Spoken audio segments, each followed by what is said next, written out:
¿Campaña electoral listo ya?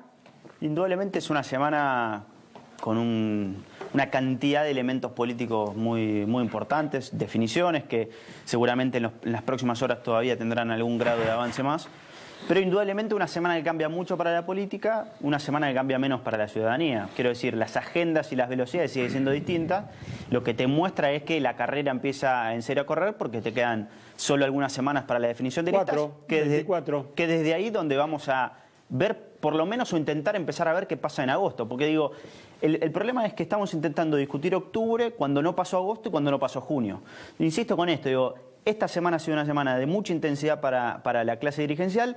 Para la ciudadanía te diría que en su mayoría no. Y te digo un solo dato. El 80% de los argentinos te dice que todavía no es momento de elegir. O sea, que ya eligió en el pasado y que lo va a hacer en el futuro. No es que no sepa ni que no le importe, sino que entiende que no es momento. Ahí hay una diferencia de velocidades.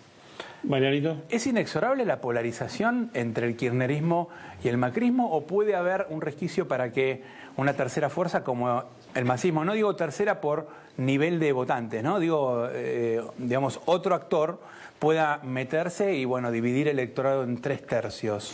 Yo creo que hay dos o tres elementos centrales, Mariano, en este sentido. Primero, con una elección legislativa, tendés a, cuando contás los votos, a tener una situación de mayor predisposición a que haya más que dos polos grandes.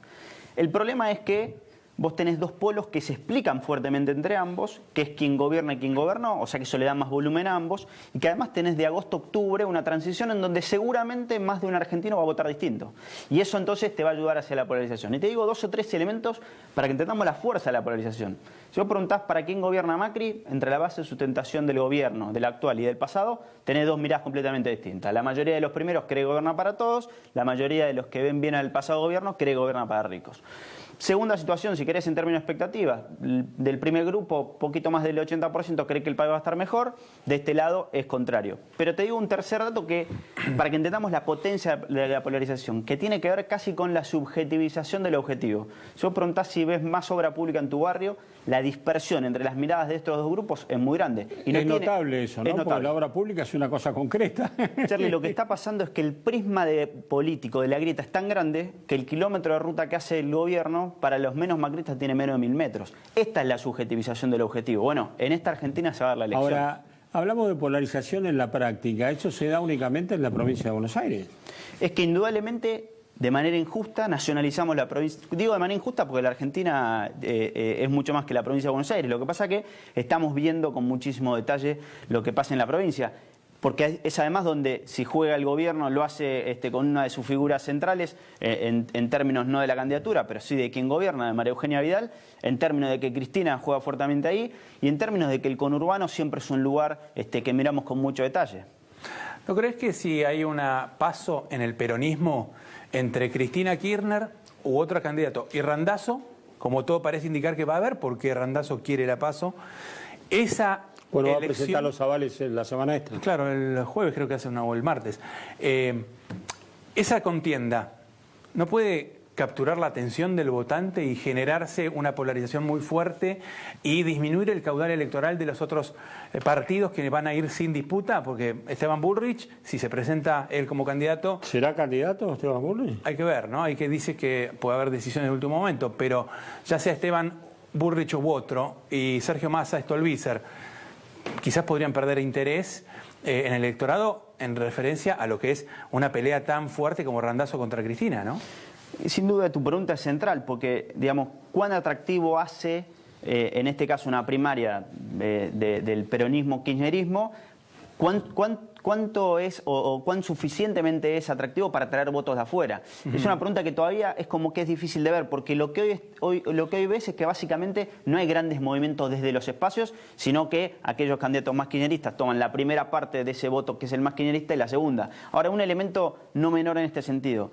Es difícil la atracción desde el estricto peronismo cuando vos tenés kirchnerismo. O sea, el kirchnerismo te barre un poco esa situación. Entonces digo, hay como varios desafíos, me parece ahí, de instalarse desde el no kirchnerismo, desde esa primaria y desde un peronismo que tenga indudablemente algún elemento distintivo para decir. Primaria es la que nadie sabe si Cristina va a participar o no.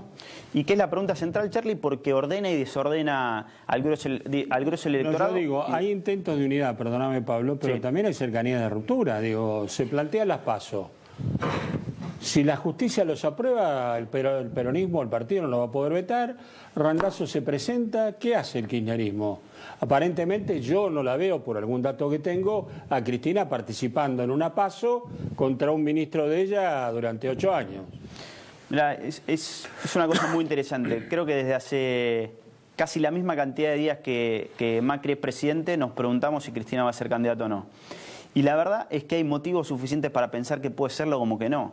Creo que esto es día a día, creo que esto es semana a semana, y creo que hay definiciones que todavía no estamos viendo, pero que no tengo dudas que hasta último momento nos vamos a estar haciendo estas preguntas. Y es la pregunta central, porque el macrismo, o Cambiemos, logró en este tiempo generar mayor interpelación. Amor, odio, crítica, adhesión. Ahora, el kirchnerismo genera el mismo nivel de sentimientos, buenos y malos, que desde hace mucho tiempo, y es mucho. Entonces digo, la pregunta central es Cristina, y después de ahí se empiezan a explicar el resto.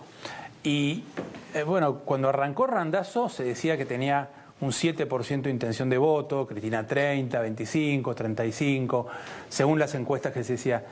¿Hoy tiene chance Randazzo de ganarle a Cristina? Porque algunos randacistas dicen que creció el doble. Sin largar la campaña ya creció el doble. ¿Tiene chances Randazzo de ganarle a una Cristina Kirchner en una PASO? Yo creo que sí, en el caso particular de él, pero creo que esto transita para todas las candidaturas. Creo que cada candidatura, si no encuentra un sentido, un mandato frente a este electorado, me parece que pierde consigo mismo antes de perder, en este caso, otra primaria. Y creo que ese es el desafío que tiene, en este caso, la figura de Randazzo en estas próximas semanas, previo a la inscripción y posterior, que es encontrar un sentido en esta Argentina. Yo insisto con esto de que nosotros estamos discutiendo el poder desde el lugar, indudablemente, de los poderosos, pero después el voto es el que nos va a terminar de ordenar. Y hay que interpelar ahí. Entonces, la pregunta va a ser, ¿qué se le diga a ese electorado? Un electorado que está mirando su situación cotidiana, su primer metro cuadrado, su día a día, y que lo que quiere es vivir mejor. El que lo interpele desde ahí va a crecer, no tengas duda. Lo que quiero decir con esto es, los factores de la política van a ordenar, pero lo que va a definir la elección es el primer metro cuadrado, el actual o el futuro, pero cómo se siente cada uno. Bueno, hablando del metro cuadrado, ¿el gobierno qué propone? El gobierno propone mucha obra pública, el cambio, que no vuelva el populismo, no hablar de economía. Cristina, ¿qué es lo que dice? Todo lo anterior fue mejor, esto es una porquería, el país se va en banda. Massa, ¿qué dice? Vamos por los precios, vamos por las preocupaciones de la gente y lanza un nuevo espacio. ¿Estás viendo ese cuadro? Sin duda. El gobierno lleva la discusión contra el kirchnerismo, la discusión del futuro versus la discusión del pasado. El caso de Sergio Massa con el espacio con Margarita va a intentar llevar la discusión hacia el presente. El argentino está muy preocupado por el presente, expectante por el futuro, algunos asustados por el pasado y otros expectantes por el pasado. Son estas, indudablemente, las fichas que hay que mover. Y son estos los botones que movilizan al electorado. Me parece que todavía estamos en un nivel de discusión muy lejana a donde el electorado quiere llegar en términos de elecciones, pero son esos los botones que hay que apretar. O sea, indudablemente esa es la agenda. Lo que todavía no nos queda claro es cuál es la fuerza de esa agenda. Pero digo una sola cosita de la obra pública. Yo soy de Azul, provincia de Buenos Aires, pueblo, 300 kilómetros de acá. Se terminó una represa. Indudablemente para un montón de azuleños la vida cambió para siempre. Bueno, la gran pregunta es si eso alcanza para las elecciones o no. Y hablando de futuro y pasado, porque pareciera que se está discutiendo esto en esta, digamos, antinomia polarizadora que hay para esta campaña. ¿Dónde está Massa? ¿Está en el futuro o está en el pasado? ¿Cómo se mete Massa? ¿Puede romper esa discusión? No, indudablemente tiene que llevarlo a una cuota del presente y a una cuota del futuro. Lo del pasado indudablemente está muy fuertemente tomado, cooptado y persuadido por la figura, esencialmente la figura de Cristina Kirchner, y la figura de Cristina va a crecer hacia ahí. El desafío es, y que tiene que ver con tu pregunta anterior, si la polarización hace que estos dos polos se recrudezcan en fuerza, pero se hagan más pequeños, y que eso genere otros terceros espacios, digo, porque puede ser más de uno. Entonces, ese es el desafío, que estructuralmente suceda más allá de lo que uno diga. Pablito, no, fue un gusto tenerte. Un placer. Mucha suerte y gracias. A ti. Ya va a estar en instantes nomás con nosotros Daniel Arroyo. Él fue ministro de Desarrollo Social.